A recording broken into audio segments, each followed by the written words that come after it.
इसका एक हल करने का एक तरीका और एक क्राइटेरिया है। कुछ चीज़ें उस क्राइटेरिया में आती हैं, कुछ चीज़ें उस क्राइटेरिया से बाहर जाती हैं। अगर आप इस कमरे के माहौल को समझें तो जहाँ तक एक इंसानी सोच और एक बिसात है, उस सोच और बिसात के मुताबिक यहाँ का हम टेम्परेचर कंट्रोल कर सकते हैं, यहाँ की फ़िज़ा को थोड़ा बहुत कंट्रोल कर सकते हैं, लेकिन इससे ज़्यादा नहीं हम कर सकते। इसी तरह होम्योपैथिक तरीका इलाज की कि भाई क्राइटेरिया है जिसमें रहते हुए हम एक इलाज मुआवजा कर सकते हैं। अगर उस क्राइटेरिया से कुछ चीज़ बाहर निकलती है तो वो अपनी पहुंच से बाहर होती है, वो दूसरी तरफ चली जाती है। बाद लोग आप देखते हो कि दम दरुदों से भी चीज़ें ठीक हो जाती हैं, और बाद दफ़ा देखते हैं कि हम बहुत से स्पेशलिस्ट डॉक्टर से इलाज करवा रहे होते हैं कि हमें फाका नहीं होता। तो ये सारा एक निज़ाम का एक हिस्सा है। हम उस निज़ाम के हिस्से को समझने की कोशिश करें, हम अपनी ताई पूरी जांफशानी से कोशिश करें कि हम किसको किस तरह से ठीक कर सकते हैं। अब आते हैं होम्योपैथिक तरीका इलाज की तरफ।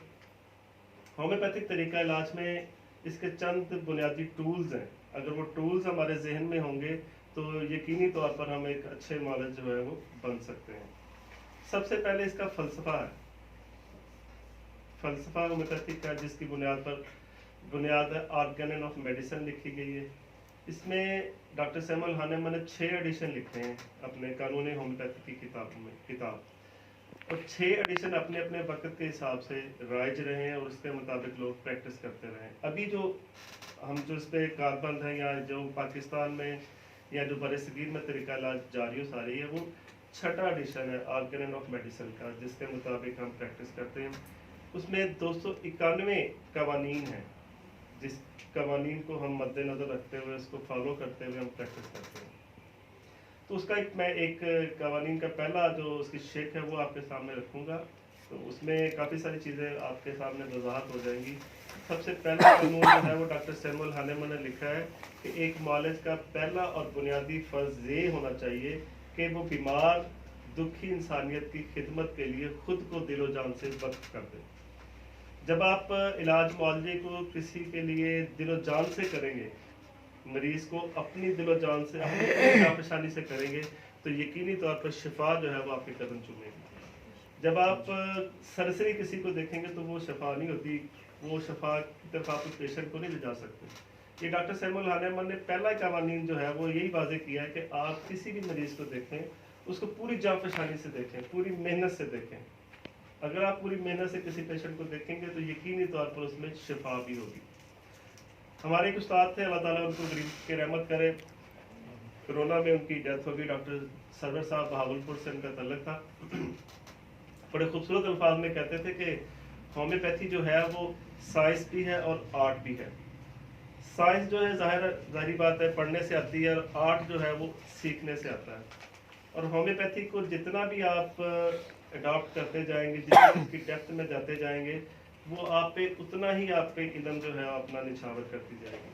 तो ये स्लोगन आपने हमेशा याद रखना है कि जिस पेशेंट को भी आपने देखना है उसको पूरी तरह से जो है वो अपनी पूरी सलाहियतों से जो है वो उसको देखना आपने। अच्छा, दूसरा इसमें कवानीन होम्योपैथी के साथ है रेपेटाइजेशन। किसी पेशेंट को रेपेटाइजेशन की तरफ लेके जाने से के लिए ज़रूरी है कि आप जो है वो पूरी तरह से जो है वो कैंट्रपर्टी का जो है आपको इल्म होना चाहिए। कैंट्रपर्टी का जब आपको इल्म होगा तो हर पेशेंट को जो है वो आप अच्छी तरह से उसकी अलामात को कंक्लूड करके एक शाफी दवा की तरफ ले जा सकते हैं। उसका तरीकाकार ये है कि फर्ज करें एक पेशेंट आपके पास आता है, आपको आके पहली बात सुनाता है, जी डॉक्टर साहब मेरे सर में दर्द है, बहुत शदीद दर्द है, मुझे सर दर्द की दवाई चाहिए। वो आपके पास सर दर्द की दवाई लेने आता है, लेकिन आप सिर्फ अकेले सर दर्द की बुनियाद पर तो दवाई उसे दे नहीं सकते। होम्योपैथी में ये असूल ही नहीं है। तो असूल क्या कहता है होम्योपैथी का कि उसकी सारी जुमला अलामात लें। बाज़ दफ़ा जैसे हमारे इलाके हैं यहाँ पे तो मरीज़ अपनी अलामात देते नहीं है, वो कहते हैं जी बस मैं सिर दर्द की तुहाडे को दवाई लैन आया तो मैंने दर्द की दवाई दो तो मैं जावां। लेकिन असूल होम्योपैथी ये कहता है कि आप मरीज़ की शख्सियत को देखें, उसकी मोडालिटीज़ को देखें और उसके दर्द की काज को देखें। जब ये 3-4 चीज़ें आप देख लेंगे तो आपके सामने एक पिक्चर बन जाएगी जो किसी की दवाई की तरफ इशारा कर रही होती है। तो ये बात ये भी ज़हन में रखनी है आपने कि जब ये 4-5 अलामात आपके सामने आ जाएंगी तो उसको हमने कहाँ से ढूंढना है, उसको कहाँ से दवाई ढूंढेंगे। तो उस 4-5 अलामात को ढूंढने के लिए हमें कैंटर पार्टी का सहारा लेना पड़ेगा।